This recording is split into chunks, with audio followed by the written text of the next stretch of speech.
안녕하세요, 지구인 여러분들. 저번 주는 2024년 11월 28일 목요일 미국의 추수감사절이었습니다. 미국은 매년 11월 넷째 주 목요일을 추수감사절로 지내고 있는데요. 저희는 추수감사절 식사를 하러 워싱턴 DC에 왔고요.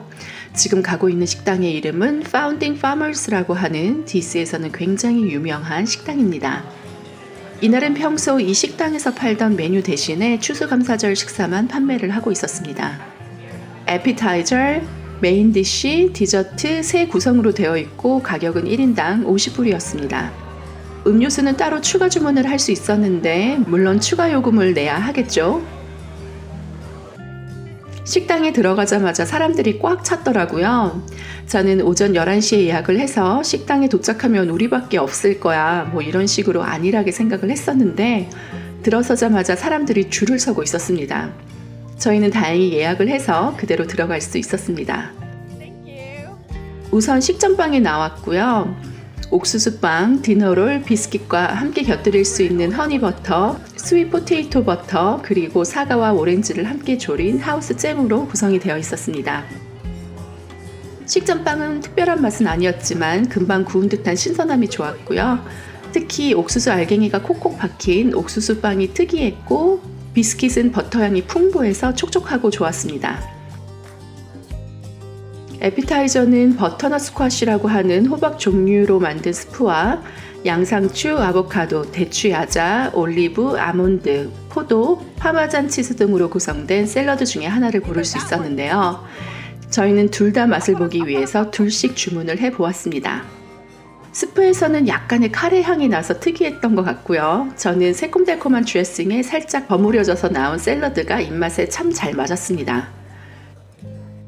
그런데 빵과 샐러드를 먹고 나니 벌써 살짝 배가 찬 느낌이 있더라고요. 서양식 식사를 할 때 메인 식사를 하기 전에 이미 빵으로 배가 차는 경우가 종종 있습니다. 돈이 없던 대학생 때는 친구들이랑 식당에 가서 공짜로 나오는 식전빵이랑 물로 배를 채우고 메인 요리는 집에 싸가지고 와서 두 끼 식사를 해결하곤 했습니다. 원래 땡스기빙 밀의 구성이 오븐에 구운 칠면조 안에 들어가는 스터핑, 그리고 칠면조를 굽는 동안 밑으로 떨어지는 육즙과 기름을 받아서 기름만 제거하고 버터, 밀가루, 육수를 넣은 후 소금, 후추로 간을 해주는 그레이비와 함께 곁들입니다. 크랜베리에 설탕으로 맛을 낸 크랜베리 잼도 자칫 너무 심심할 수 있는 메뉴 구성에 새콤달콤함을 더해주는 중요한 역할을 하고 가을을 상징하는 풍성한 채소 요리들과 마지막으로 펌킨파이나 호두파이 등을 디저트로 먹습니다. 땡스기빙 때 유독 칠면조를 많이 먹는 이유는 칠면조가 푸짐하고 구하기 쉽기 때문이라고 하는데요. 이렇게 칠면조가 아주 중요한 역할을 하다 보니 미국에서 땡스기빙 시즌에 죽는 칠면조가 자그마치 4,600만 마리라고 하더라고요. 서울의 인구가 900만이라고 하니까 대충 상상이 가시나요? 매년 땡스기빙 전에는 아버지 부시 대통령 때부터 시작된 대통령이 2마리의 칠면조를 선택해서 죽음에서 면제시켜주는 칠면조 사면식이 있기도 합니다. 메인이 나왔고요. 각자 고른 단백질 요리가 있고 그 다음에 보시면 여기 스터핑이라고 땡스기빙 밀에서 빼놓을 수 없는 거죠. 땡스기빙 식단에서 스터핑은 원래 칠면조를 구울 때 그 뱃속에 넣어서 같이 굽는 건데 삼계탕을 만들 때 왜 닭의 뱃속에 찹쌀 같은 거 넣고 함께 조리를 했다가 닭이랑 같이 먹고 그러잖아요. 그거랑 많이 비슷합니다. 칠면조의 뱃속에 콘브레드와 야채 등을 함께 넣고 구운 다음에 칠면조와 함께 먹는데요. 사실 삼계탕 만들 때도 같은 문제점이 있기는 한데 칠면조 안에 스터핑을 넣고 함께 조리를 하면은 뜨거운 공기의 순환이 잘 안 돼서 칠면조의 겉은 타고 속은 익지 않고 하는 문제점이 생기기도 합니다. 그래서 칠면조와 스터핑을 따로 조리하는 집들도 많은데 저 역시 집에서 할 때는 따로 조리를 하는 것을 선호합니다. 그 옆에는 살짝 쪄는 야채들이 있었고 허브 버터에 살짝 볶아낸 듯한 줄기콩이 있었습니다. 그 다음에 스윗 포테이토도 있었는데 한국 고구마랑 똑같이 생겼지만 껍질을 까보면 진한 오렌지색이어서 처음에는 뭐가 잘못된 줄 알고 깜짝 놀랍니다. 맛은 한국 고구마보다 훨씬 무르고 덜 달아서 안 좋아하시는 한국 분들이 많은데 이 채소도 땡스기빙 메뉴에서 빠질 수 없는 아이입니다. 보통은 마시멜로우를 얹어서 같이 조리를 하는데 여기서는 이렇게 호두하고 무화과 잼을 얹어서 나왔더라고요. 가을에 잘 어울리는 괜찮은 사이드 디시였던 것 같습니다. 저희 아들은 연어를 시켰는데 주방에 실수로 흰살 생선이 나왔더라고요. 맛을 한번 보더니 맛있다고 그냥 먹겠다고 했는데 아이러니하게도 저희가 시킨 메뉴 중에서 실수로 나온 이 흰살 생선이 가장 맛이 있었습니다. 사실 저는 한국에 있을 때 생선구이를 굉장히 좋아했는데 미국에 와서는 식당에 가서 흰살 생선을 잘 안 시키는 편이거든요. 별 이유는 없고 단지 맛있었던 경우가 거의 없었기 때문인데요. 오늘 저희 아들이 먹은 흰살 생선 요리는 제가 여태껏 미국에서 먹어본 흰살 생선 중에서 거의 탑 3에 들지 않나 싶습니다. 굉장히 부드럽고 촉촉하고 비린내도 없고 생선의 풍미도 가득해서 아주 좋았습니다. 다음번에 이 식당에 다시 와서 만약에 같은 메뉴가 있다면 다시 먹을 것 같습니다. 문제는 이런 땡스기빙 때 먹는 메뉴가 원래는 햄과 칠면조잖아요. 그런데 이 둘이 가장 맛이 없었습니다. 둘 다 너무 건조하고 풍미도 떨어졌고요. 저희 딸이 꼭 시키겠다고 해서 시킨 칠면조는 특히 가장 맛이 없었습니다. 너무 실망을 한 나머지 내년에는 저보고 집에서 차려달라고 하더라고요. 빨리 더 나은 식당을 찾아야만 할 것 같습니다. 제가 먹은 프라이드 치킨은 이 식당에 원래 있는 메뉴여서 그랬는지 맛이 있었습니다. 원래 저는 프라이드 치킨의 껍질을 안 먹거든요. 그런데 여기는 맛있더라고요.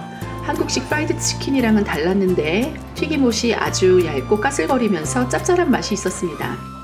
물반죽이 아니라 가루를 입혀서 튀겨낸 듯한 식감이었는데요.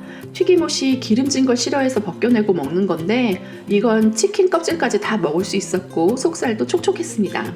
특히 뻑뻑살은 이 크림 스프 맛이 나는 하얀색 그레이비 소스랑 같이 찍어서 먹었는데 한결 더 촉촉하면서 풍미도 올라가고 짭짤한 껍질과 밸런스가 참 잘 맞았습니다. 원래 미국 분들도 땡스기빙 밀이 맛있다는 인식은 별로 없는 것 같아요. 단지 오랜만에 가족들이 모여있고 특별한 요리를 먹고 하니까 좋게 기억에 남는 것 뿐이지 사실 칠면조도 치킨에 비해서 맛이 덜하고 잡내도 많이 나고 또 거의 가을 채소 위주의 구성이라 뭐 그렇게 특별한 것은 없지만 그것을 각 가정마다 어떤 식으로 변화를 주어서 업그레이드를 시키느냐가 관건인 것 같은데 이 식당의 경우에는 나름 최선의 노력을 다한 것 같았습니다. 스터핑의 경우는 여러 가지 향신료를 넣어서 맛을 조금 색다르게 변화를 주었고요. 특히 안에 샐러리 조각이 씹혔는데 아삭한 식감과 신선한 맛을 더해주니까 좋은 변화가 아니었나 생각이 듭니다. 채소는 그냥 익힘 정도가 알맞은 채소였다고 할까요? 안성재 셰프님이 채소의 익힘 정도를 중요시 여긴다고 했듯이 사실 채소는 익힘의 정도가 90%라고 봐도 무방할 것 같습니다. 무르지도 않고 풋내도 나지 않게 아삭한 식감은 살릴 수 있게끔 적당하게 익힌 다음에는 버터, 소금, 후추로만 간을 해도 더할 나위가 없죠. 왜냐하면 채소는 고유의 향을 해치지 않게 요리를 하는 것이 가장 완벽한 조리법이기 때문이라고 생각을 합니다. 이 뒤에는 디저트를 고를 수가 있었는데요. 저희는 초콜릿 크림파이, 키라임 파이, 코코넛 크림파이, 그리고 펌킨 치즈케이크 이렇게 4개를 시켰는데 메인을 먹고 나니까 정말 너무 배가 부르더라고요. 그래서 초콜릿 크림파이만 식당에서 먹고 나머지 3개는 포장을 해서 집에 가지고 왔습니다. 또 사이드 디시 남은 것들도 다 포장을 해서 집에 가지고 왔는데요. 사실 이런 사이드 디시들은 다음날 먹으면 더 맛있거든요. 식당에서는 음식이 많아서 귀한지 모르다가 집에 와서 다음날 전자레인지에 데워 먹으면 그게 또 그렇게 맛있습니다. 초콜릿 크림파이는 직접 만든 생크림이 아주 듬뿍 올라가 있어서 신선한 맛이라 좋았고요. 안에 있던 초콜릿 푸딩은 우리나라 빠삐코랑 거의 비슷한 맛이 났습니다. 파이 크러스트가 짭짤하고 고소해서 그 위에 있던 달달한 아이들이랑 단짠 조화가 좋았습니다. 나머지 디저트들도 집에 와서 먹었는데 다들 맛있다고 하더라고요. 저 같은 경우에는 요즘에 살을 빼려고 오후 3시 이후로는 식사를 안 하거든요. 그래서 다른 식구들 먹는 것만 보고 있었는데 어찌됐든 다들 맛있다고 했습니다. 제가 어렸을 적에는 땡스기빙과 크리스마스에는 모든 가게들이 무조건 문을 닫았었거든요.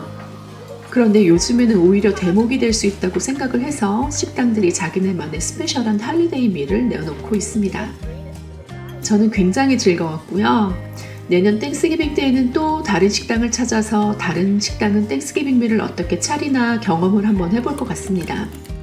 그래서 11월이 되면 예전에는 이걸 또 어떻게 한상을 차리지 라는 부담이 앞섰는데 이제 앞으로는 어떤 식당에 가서 맛있는 땡스기빙 밀을 먹을까 라고 설레게 될 수 있을 것 같습니다.